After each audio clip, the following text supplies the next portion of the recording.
Mesdames et messieurs, bonsoir. Les titres du journal. Le président de la République dans la savane guinéenne, professeur Alpha Condé, lance les travaux de réalisation de 2 axes routiers. Suivi et évaluation après 3 mois de gestion. Quels sont les actes posés au gouvernorat de la ville de Conakry? Le gouverneur sera dans ce journal pour répondre à nos questions. Encore une fois, bienvenue à tous. Le président de la République était en séjour de travail hier en Haute-Guinée, accompagné d'une forte délégation. Professeur Alpha Condé a tout d'abord conféré avec les populations au stade Mbaloumadi Diakité de Kankan. Il a ensuite procédé à la pose des premières pierres de réhabilitation et de construction des axes routiers Kankan-Kissodougou et Kankan-Mandiana, un autre acte majeur de son programme de développement de la Guinée. Selassie Keïta, bureau de presse de la présidence de la République. 2 routes importantes ont attiré l'attention du président de la République en Haute-Guinée, avec en prime 2 perspectives prometteuses, à savoir la réhabilitation de l'une et la construction de l'autre. Il s'agit des routes Kankan-Kissodougou, Kankan-Mandiana, des axes sur lesquels les populations continuent de souffrir jour après jour. C'est pour résoudre donc cette situation difficile que le président de la République a procédé à la pose des premières pierres des travaux de bitumage des routes Kankan-Kissodougou, 194 km, Kankan-Mandiana, 100 km. Au stade préfectoral Mbaloumadi Diakité de Kankan, les populations sont venues massivement pour réserver un accueil chaleureux au chef de l'État. Dans la région administrative de Kankan, l'état de défectuosité des routes interurbaines avait considérablement freiné le rythme des échanges commerciaux entre la capitale régionale et les villes de la région d'une part, ainsi que celles des autres régions administratives du pays d'autre part. Mais aujourd'hui, ce carrefour commercial est malheureusement enclavé à cause de la défectuosité des axes routiers. C'est pourquoi ces actions d'envergure que vous engagez, Excellence Monsieur le Président de la République, et qui concerne la reconstruction de toutes les infrastructures routières, ponts et routes du pays, sont appréciées par l'ensemble des populations de notre région. La route Kankan-Kissodougou, longue de 194 km, est confiée à l'entreprise Ebomaf, avec un délai d'exécution des travaux de 36 mois. Celle Kankan-Mandiana, avec une longueur de 100 km, va être réalisée par l'entreprise Guiter en 28 mois. Les caractéristiques de ces projets, Kankan-Kissodougou, c'est la réhabilitation complète de 194 km avec correction du tracé, rehaussement total de la ligne rouge des zones superficies, élargissement de la plateforme existante à 10 mètres de largeur, fondation en grave concassé de 20 cm d'épaisseur, couche de base en grave bitume de 10 cm d'épaisseur, une chaussée de 7 mètres en béton bitumineux de 5 cm d'épaisseur, avec 2 accotements, 2 fois 1,50 m en enduit.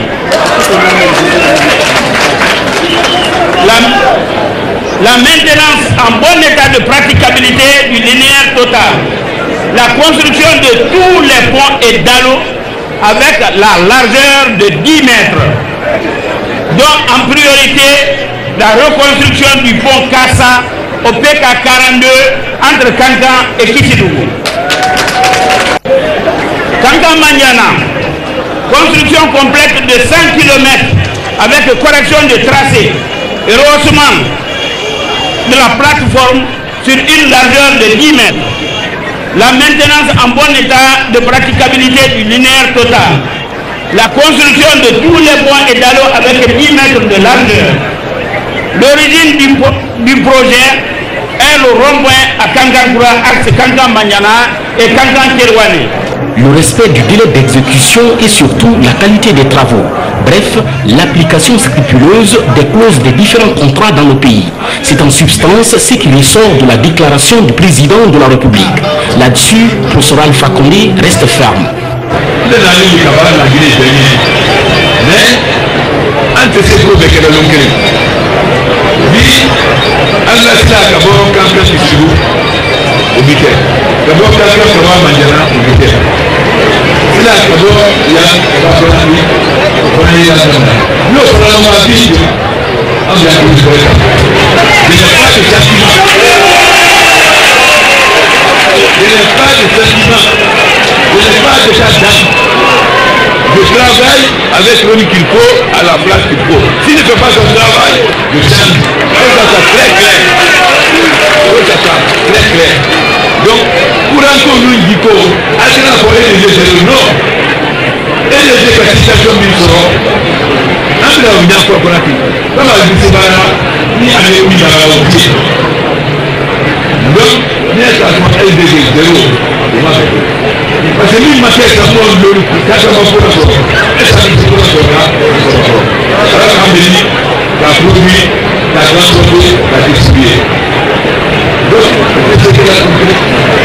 Dit, puis au milieu, voilà, dit, ça peut aller à ma famille.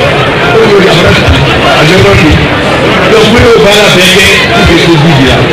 Moi, je suis un calme, après la Makoulandi, après la Majidi, la Kakoulandi Kajidi, il y a ce camarade, voilà, ça tombe, à la Yéva. Là, on a un Kakarika pour nous. Là, on a soit petit peu pour nous. Pour la Koulandi, moi, je suis un calme. Gala, il m'y bête à l'igné. Là, on a un balakissé. Après le stade préfectoral de Kankan, l'heure est à la pose des premières pierres des travaux de bitumage des routes Kankan-Kissidougou, Kankan-Mandiana. Nous allons commencer des infrastructures, mais les vraies, c'est-à-dire des routes en béton bitumé qui peuvent durer 20 ans, 30 ans pour permettre à la Guinée enfin de pouvoir se développer. Ils ont un cahier de charge, ils doivent respecter strictement. L'entreprise qui ne respecte pas son cahier de charge, j'annule son contrat, c'est très clair.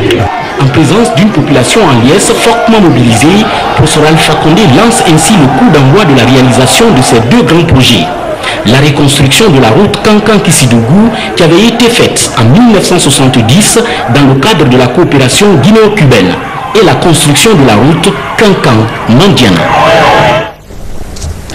Justement, avant les premiers coups de pioche de réhabilitation de la route Kankan-Kissidougou, nous vous proposons ici l'état actuel de ce tronçon long de 194 km. Vous allez le constater, c'est un véritable calvaire pour les usagers. Sanassi Keita. Longue de 194 km, la route Kankan-Kissidougou, construite depuis la Première République en 1970, est aujourd'hui dans un état de dégradation très poussé. Elle fait jour après jour de nombreux accidents compte tenu de son piteux état. La circulation de la route là, c'est pas facile. Les animaux, les enfants, les femmes, c'est pas facile de traverser même conduire. Nous, les villageois, nous sommes très contents de vous voir. Pour goudronner la route là, ça va donner beaucoup d'accès à la population guinéenne. Ça va nous permettre à faire le transfert de nos fruits du gouvernorat en gouvernorat, de village en village. Vraiment, nous serons satisfaits. Aujourd'hui, le président de la République est venu procéder à la pose de la première pierre de la reconstruction de cette route Kankan-Kissidougou, avec une distance de 194 km. Une route qui n'a jamais été touchée depuis qu'elle a été construite par la Première République dans le cadre de la coopération guinéo-cubaine. Autre réalité sur nos routes, les récurrents accidents de la circulation routière. Quelles sont les causes? Pour répondre à la question, notre reporter Ibrahima Keita s'est intéressé à la visite technique automobile. Suivez son constat.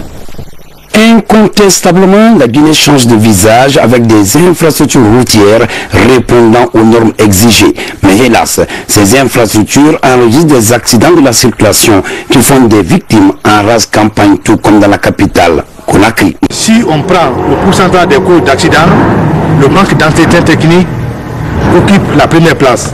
Puisque si vous prenez 5 cas d'accident, vous trouverez que les 3 cas sont dus au défaut d'entretien technique. Qu'est-ce qui explique alors la fermeture depuis des années de la société industrielle de visite technique automobile?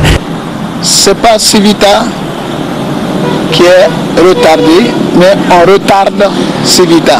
Le 1, ça c'est l'administration. Cet accident de la circulation qui a fait 7 morts et 7 véhicules endommagés relance le débat sur la reprise des activités de la Civita. Élection, les électeurs du secteur informel de la commune de Kaloum étaient aux urnes ce dimanche. C'est pour élire les membres du bureau communal de la chambre de commerce, de l'industrie et de l'artisanat. Une élection qui intervient après l'invalidation du scrutin du 16 mars dernier pour cause d'irrégularité. Compte rendu Falilou Diallo. Ce matin à Kaloum, le dispositif de sécurité était visible sur le boulevard Teli Diallo. C'est le jour de l'élection du bureau communal de la SIAG de Kaloum. Pour franchir la barrière de sécurité, il fallait se munir de sa carte d'immatriculation et être inscrit sur la liste électorale, soit des commerçants, artisans ou industriels. Au total, plus de 400 étaient inscrits sur la liste. 3 candidats étaient aux prises, Aïstou Kondé, Adamana Besso et Alseni Bangoura. Au finish, Adamana Besso a été élu avec 66 voix contre 29 pour sa poursuivante directe. Être élu, c'est de voir d'abord aller au marché, voir la situation des commerçantes et des commerçants, voir ce qu'il faut faire. Inch'Allah, s'il plaît à Dieu, je ferai de mon mieux pour aller de l'avant. Voilà 9 ans que la Chambre de commerce, d'industrie et d'artisanat de Guinée était gérée par un comité provisoire. Cette élection de Kaloum est le point de départ d'un long processus qui aboutira à l'élection d'une nouvelle Chambre nationale. Le chronogramme prévoyait le mois de juin pour finaliser le processus avec la mise en place de la Chambre. Mais on ne pouvait pas aller au bout sans qu'il y ait un bureau consulaire régional au niveau de la région spéciale de Conakry. Et pour cela, il fallait mettre en place le bureau de Kaloum. Pour aujourd'hui, ça c'est fait. Et maintenant, nous allons statuer là-dessus, travailler sur les nouvelles donnes, analyser tout ce qui a été fait et projeter une nouvelle date pour et la région spéciale de Conakry et aussi pour finaliser avec le bureau exécutif national. Dans les jours qui suivent, l'ensemble des bureaux régionaux de la SIAG se réuniront pour élire le bureau national de cette chambre qui devrait être la cheville ouvrière des activités économiques en Guinée. Évaluation trimestrielle du gouvernement de mission. Ce soir, nous allons nous intéresser aux actions menées par le gouvernorat de la ville de Conakry. 3 mois après sa nomination, le gouverneur expérimente actuellement une gestion décentralisée des ordures de la capitale. Mais qu'à cela ne tienne, d'autres chantiers sont également ouverts. Zoom sur le bilan trimestriel du gouvernement de la ville de Conakry avec Mamadi Ternakamisoko, Moussa Bangoura. Le bloc des professeurs, un cadre de vie parmi tant d'autres à Conakry. Une 50aine de ménages vivent en ces lieux devenus salubres grâce à l'opération Coup de balai de Conakry. Rendre la capitale propre est le combat quotidien du gouverneur de la ville depuis 3 mois. Des chefs de quartier et maires de communes sont responsabilisés par la nouvelle politique de gestion des ordures à la base. J'étais détaché du gouvernorat pour aller dans les 5 communes pour voir le fonctionnement de ces différentes structures. En moyenne, près de 2000 tonnes d'ordures sont produites par jour à Conakry. Les grands pollueurs sont plus réticents au paiement des taxes. Pour venir à bout des saletés qui jonchent les rues, le gouverneur cherche à travers des campagnes d'assainissement populaire pour l'adhésion des populations. Jusqu'ici, on n'arrive pas vraiment à faire comprendre aux gens que l'assainissement c'est une affaire de tout le monde. De tout le monde. Si vous vous produisez des ordures et que vous me demandez moi de venir ramasser gratuitement, cela ne va pas continuer toujours. Il faudrait que nous parlions cela haut et fort, que chacun sache que l'affaire d'assainissement, ce n'est pas une affaire politique, c'est une affaire de santé publique. Parallèlement à la campagne d'assainissement, le gouverneur Soriba Sorel Kamara s'est illustré sur le front de la lutte contre l'insécurité. La stratégie armes contre sac de riz a permis de collecter 250 fusils. Cette opération se poursuit. Et aujourd'hui, nous pouvons nous féliciter qu'une centaine d'armes de tout genre, de tout type, armes de guerre, armes locales, ont été présentées à l'autorité de la ville de Conakry. La lutte contre les immondices est élargie au ramassage des pneus usés de la capitale. Ce programme a intéressé tout le monde, toute la jeunesse. Aujourd'hui, ils sont contents parce que quand ils regroupent des pneus, ils ont, à la place de leurs pneus, ils ont les sacs de riz. Pendant 3 mois, le gouverneur a affiché sa détermination dans l'assainissement de Conakry. L'ouvrage se révèle certes coriace, mais pas insupportable avec le soutien des populations. Alors, comme annoncé, nous allons recevoir sur ce plateau le gouverneur de la ville de Conakry, Sorba Sorel Camara. Bonsoir, monsieur le gouverneur. Bonsoir, madame. Alors, à l'instar des membres du gouvernement, vous avez également reçu une lettre de mission. Que dit cette lettre? Ma lettre de mission n'est pas inventée. Elle est celle que le Premier ministre, son Excellence Mohamed Seydou Fofana, que je respecte, a transmis à mon ministre de l'administration du territoire, son Excellence Alassane Condé, qui ensuite a donné les lettres d'action, cette fois-ci, à l'ensemble des régions des préfets, sur le plan de la décentralisation et sur le plan de la déconcentration. Et concrètement, qu'est-ce qu'elle dit, cette lettre? Cette lettre fixe les attributions essentielles d'un gouverneur, surtout d'un gouverneur particulier de la ville de Conakry, à savoir l'assainissement, la sécurité, l'unité nationale, la mobilisation pour le développement, mais aussi l'investissement sur les grands axes, les grands projets de la ville. Après 3 mois de gestion avec la nouvelle politique de décentralisation, êtes-vous satisfait des actes posés? Est-ce que ça porte fruit, cette nouvelle politique de décentralisation? Je commencerai par remercier son Excellence, Monsieur le Président de la République, le professeur Alpha Condé, qui a eu confiance en moi à cet égard. Monsieur le Premier ministre qui me suit et Monsieur le ministre de l'administration du territoire qui m'encadre. Je suis très satisfait, pas à 100%, parce que 100% c'est de la démagogie, mais de nos jours, 3 mois après, le maire de Dakar même l'a dit, ce que j'ai vu à Conakry, on dirait que le gouverneur est venu il y a cela 2 ans. Je suis satisfait de l'intégration, de l'appropriation, mais aussi de l'engagement en investissement humain et de la volonté populaire de tout Conakry à trouver sa santé à travers l'assainissement, à trouver sa paix, sa sécurité à travers les programmes de prise d'armes, de blocage, de coups de feu ou de mort d'hommes qu'on n'a jamais rencontré depuis mon arrivée comme gouverneur de la ville de Conakry.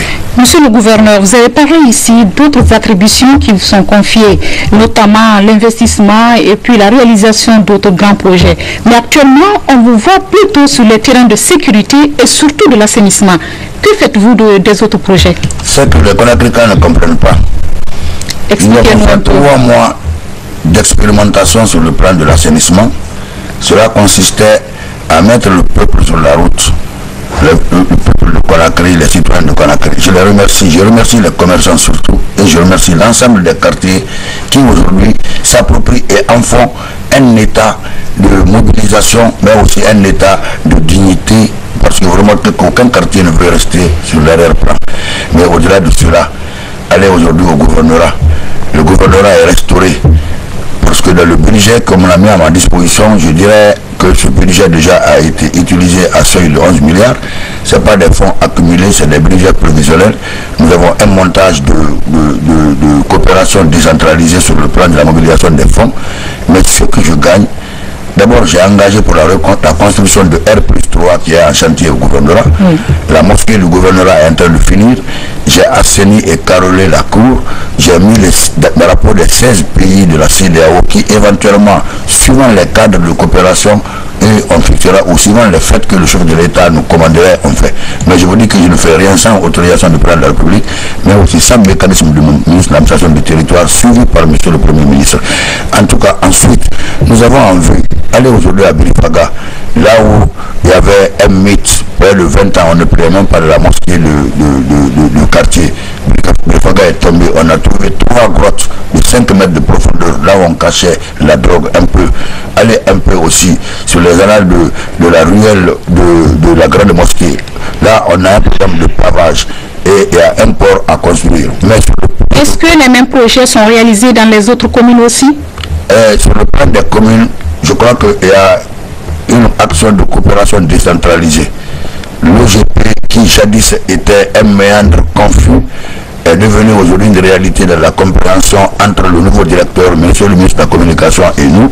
Les communes sont en train de s'exercer malgré leur budget. Et dans les communes, les actions se font dans les quartiers. Le chef de l'État appuie d'ailleurs sur ce plan toutes les communes. Et vous avez les bâtiments des routes qui se font, les routes qui se font, les ponts, mais aussi le ministère des TP doit être engagé sur la route la Bretel, Constantin Madina, vous remarquez que les routes ont commencé, et à l'intérieur, nous avons commencé la pulvérisation. surtout la pulvérisation après le grand assainissement. Voyager aujourd'hui dans Conakry. Monsieur le gouverneur, tout ce que vous dites là, c'est autour de l'assainissement. Revenons un peu à la sécurité. La sécurité. Oui. Je suis à près de 250 plus de fusils aujourd'hui récupérés. Oui. Depuis que je suis venu, je ne pense pas qu'il y ait un coup de feu à Conakry.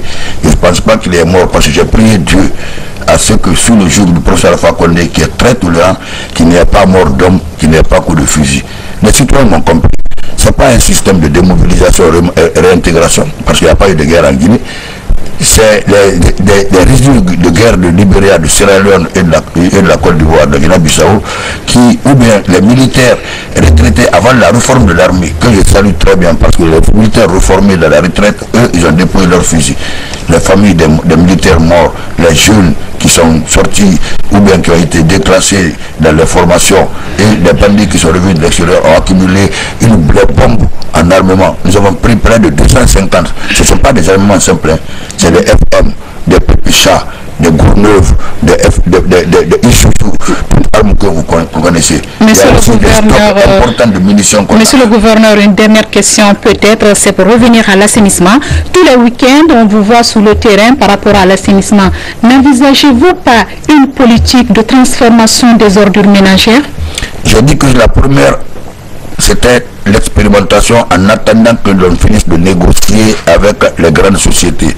Aujourd'hui, je peux vous dire qu'il y a près de 10 sociétés inscrites venant de l'extérieur. Mais je me rends compte que beaucoup de sociétés avaient trompé la Guinée. Quand vous prenez Satarin qui prenait 27 milliards par mois, nous on ne demande que 3 milliards 500. Le président de la République m'a dit avant-hier qu'il va s'exercer à trouver une bonne société pour nous. Demain, le ministre de l'Aménagement du territoire commun, une mission qui doit aller au Maroc. J'ai envoyé une mission à Accra. Une mission de Belgique est venue. D'autres missionnaires sont là pour toujours engager dans l'assainissement.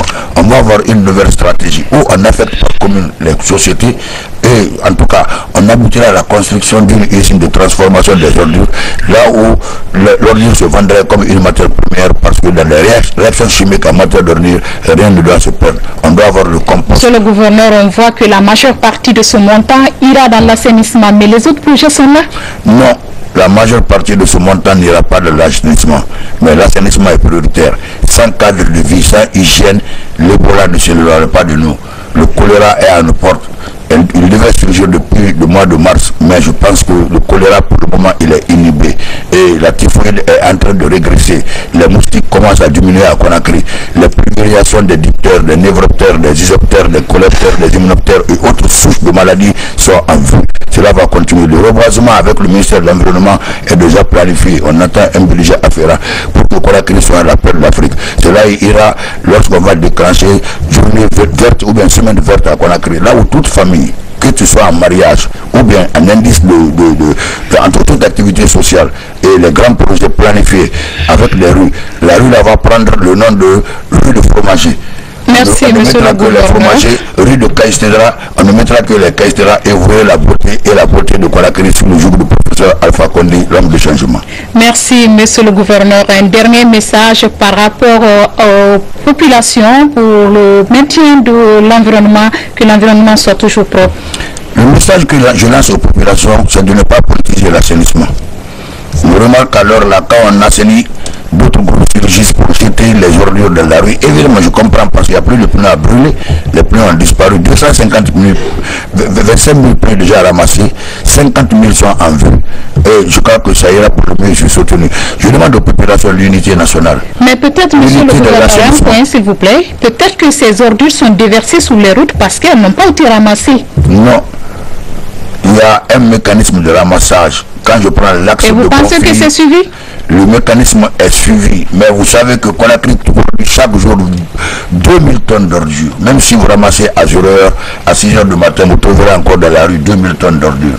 Donc il faudrait que le soit compris par les institutions. Je lance un appel aux bailleurs de fonds. Je lance un appel aux opérateurs économiques de nous aider, d'intervenir. Parce que l'assainissement prend au moins les 3/4 du budget. Chaque jour qui passe, imaginez, pour une population de Conakry que vous connaissez à l'heure là, et que chacun produise 10 kg termes d'ordre. Merci, monsieur le gouverneur. Quand on fait l'évaluation, le ratio de production. Merci, monsieur le gouverneur, d'avoir répondu à notre invitation. Je vous remercie, je salue le président Fakonde, le Premier ministre et l'ensemble du gouvernement. Je vous remercie.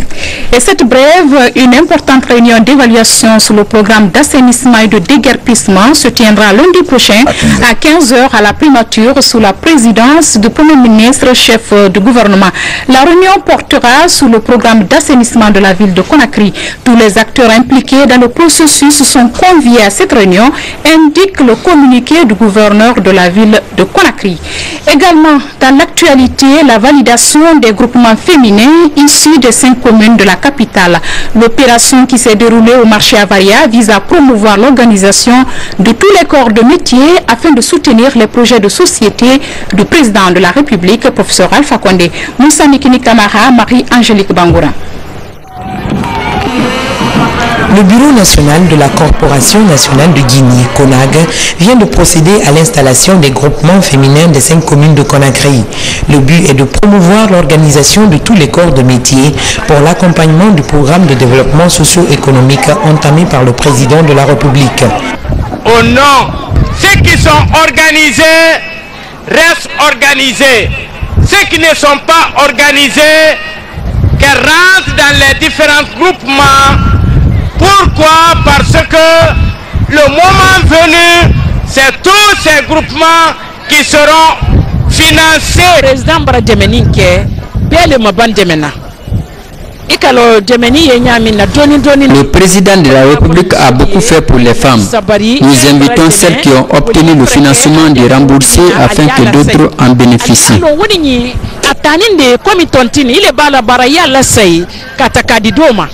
Pour évaluer les activités de l'administration à l'intérieur du pays, la CONAG a déployé plus de 1000 inspecteurs permanents. Si les femmes aussi manifestent quelque chose, ça pourra aussi aider le gouvernement à avancer. On peut investir dans le développement de notre cher patrie. La Corporation nationale de Guinée a pour mission de sensibiliser, de mobiliser et d'organiser des filières par catégorie professionnelle dans le but de soutenir les actions du chef de l'État.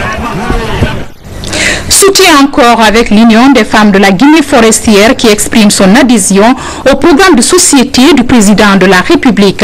Elles l'ont manifesté à travers un meeting tenu à Conakry et par la même occasion, elles se sont engagées pour sa réélection en 2015.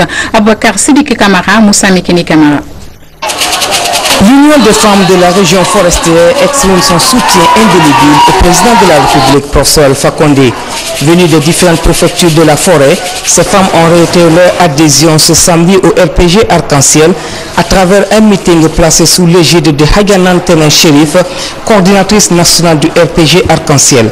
C'est un grand plaisir et une immense joie pour célébrer ensemble l'adhésion solennelle de l'Union des femmes de la Guinée forestière au RPG Arc-en-Ciel à la demande expresse de ses membres. Cette adhésion de notre union contribuera à l'avènement d'une Guinée nouvelle, unie, forte et prospère. Nous, vos sœurs du pays profond, nous avons vu que le changement tant parlé est devenu une réalité. Nos sœurs de la capitale, nous vous invitons à aller vivre les réalités.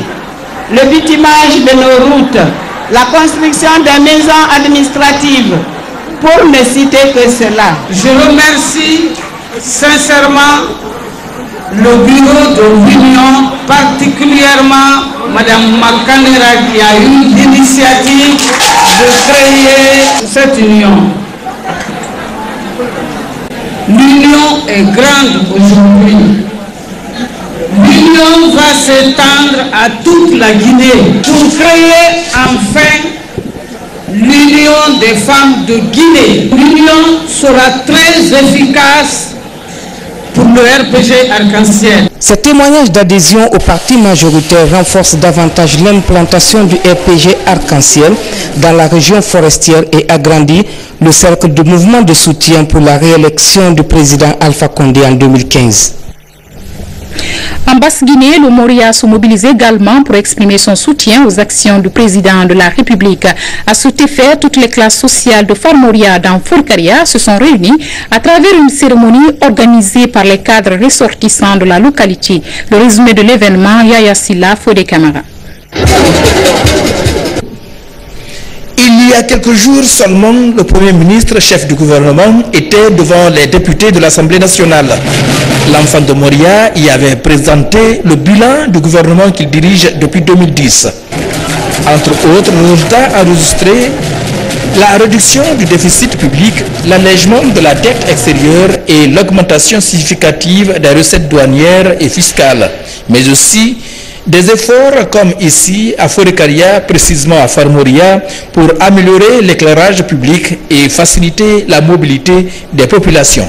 Nos sous-préfectures étaient de Mafreya Kabak, les deux ponts de Kabak, la digue de Kabak, la route de Kakulmaya Kakosa, la mosquée de Kakosa, la route de Pamalap Benti, les goudrons de Forcaria, l'assainissement de Forcaria, la route de Farmoria, Moussaya, le port de Yomboyoli et tant d'autres. Pour le Premier ministre, chef du gouvernement, les infrastructures sont en construction sur toute l'étendue du territoire national. En plus, le gouvernement a renoué avec l'Union européenne pour le déblocage du 10e FED, des actions qui méritent le soutien des populations. C'est une fierté pour nous et une joie que nos frères aient été reconduits à leur poste par le chef de l'État.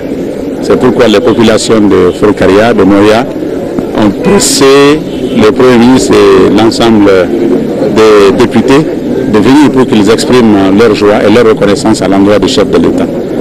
Donc c'est quelque chose que nous-mêmes avons ressenti et nous tenons à remercier le président de la République pour ce geste et qui prouve que le chef de l'État est attaché à tout le pays, mais il est attaché, n'est-ce pas, au fils et aux filles de Moria. Donc les populations en retour ont chargé de lui transmettre leur soutien, ce que nous ne manquerons pas de faire, et ils ont promis qu'ils feront tout pour que durant les prochaines consultations, le RPG Arc-en-Ciel puisse remporter une victoire écrasante ici. Ici à Farmoria, ce meeting de sensibilisation annonce les couleurs du forum des ressortissants de Forcaria, une localité qui se métamorphose au jour le jour grâce au coup de pouce des ressortissants avec le soutien du gouvernement. Avant de poursuivre ce journal, voici ce communiqué. La commission chargée de la gestion du plateau et des sports de la Coupe du Monde informe les annonceurs qu'à partir de ce dimanche 22 juin, ils doivent s'adresser désormais au service marketing de la RTG. Le chef de service marketing de la RTG, M. Charles-André Mao, est joignable au 664 03 63 89.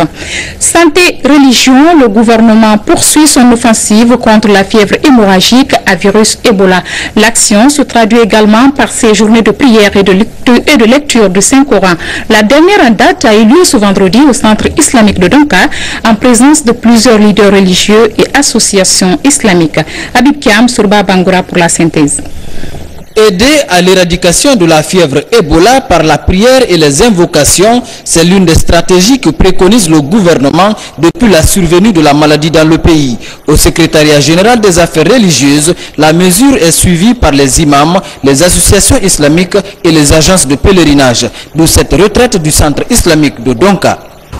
Nous sommes conscients des efforts que notre gouvernement continue à déployer pour préserver la santé des citoyens.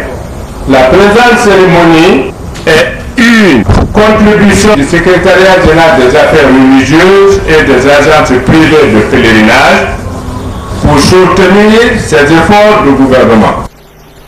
Il vaut mieux prévenir que guérir. Sur le plan sanitaire, ce principe reste fondamental. Avec les autorités, les partenaires entendent réitérer ce message à la population, pour la plupart sceptiques. Souvent, c'est quand on est malade, on a du virus dans la salive, dans les vomissements, dans les selles, et les gens se contaminent quand ils touchent ça.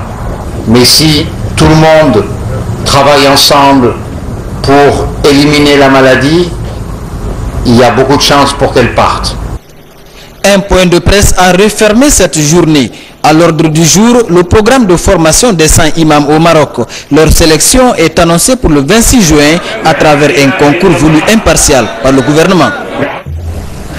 Bref, en image, l'ancien ambassadeur de la Guinée aux États-Unis, Laj Boubacar Bari, décédé à Washington à l'âge de 77 ans, a regagné ce dimanche sa dernière demeure dans son Timbo natal dans la préfecture de Mamou.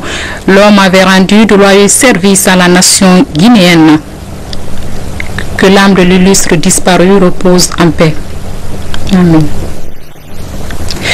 Que de tristesse dans le monde des médias ces derniers temps. Après Mahmoud Traoré, API de la RTG, Doudou Traoré du bureau de presse de la présidence, la mort vient encore de nous arracher une autre journaliste. Son nom, Malado Diakité, décédé en Côte d'Ivoire par suite de maladie. Elle a rejoint sa dernière demeure cet après-midi au cimetière de Cameroun. La défunte a successivement travaillé à la RTG et à TATV. Que l'âme de nos illustres disparus repose en paix. Amen. Vous aurez plus d'informations dans nos prochaines éditions d'informations. En sport, 2 jeunes footballeurs guinéens viennent d'être détectés récemment par un centre de formation de valeur en Espagne. Cette démarche qui vise à soutenir ces champions en herbe aux techniques du football moderne. Fodé Camara. Pétri de talent et âgé de 18 ans, Ahmed Tidiane Diallo, attaquant, et Lansine Thiam, milieu offensif, ont décoché une session de formation continue en Espagne. D'ores et déjà, ces 2 jeunes footballeurs s'apprêtent à relever de grands défis. J'ai la joie au cœur, je suis content du fait que je voyage pour l'Espagne, pour le football. Quand je serai retenu dans le club, je préférerais tout suivre la formation, ensuite revenir jouer pour la nation. Pour leur première participation au test de sélection sous-régional du centre de formation Torres Levante de Valence, les 2 meilleurs poulains de l'écurie International Business Service de l'agent de joueur FIFA Abdoulhamidi Bari ont tiré leur épingle du jeu. Un coup de maître qui n'est pas un coup d'essai. Après quelques stages d'affûtage en Tunisie et en Côte d'Ivoire, ces 2 jeunes footballeurs guinéens vont désormais apprendre à concilier sport et études en Espagne. En matière de football, un pays très respecté sur l'échiquier international. Autre actualité internationale sportive, la 20e édition de la Coupe du Monde de football se poursuit au Brésil. 2 matchs ont été joués dans la poule H aujourd'hui. En première heure, la Belgique s'est imposée 1-0 face à la Russie, validant ainsi son ticket pour les 8e de finale. Et l'Algérie s'offre une victoire en dominant la Corée du Sud sur le score de 4-2. Tout à l'heure à 22h temps universel et en direct sur nos antennes, les États-Unis vont jouer contre le Portugal dans la poule G. Mesdames et messieurs, ainsi prend fin ce journal à tous. Merci de l'avoir suivi et un bon début de semaine.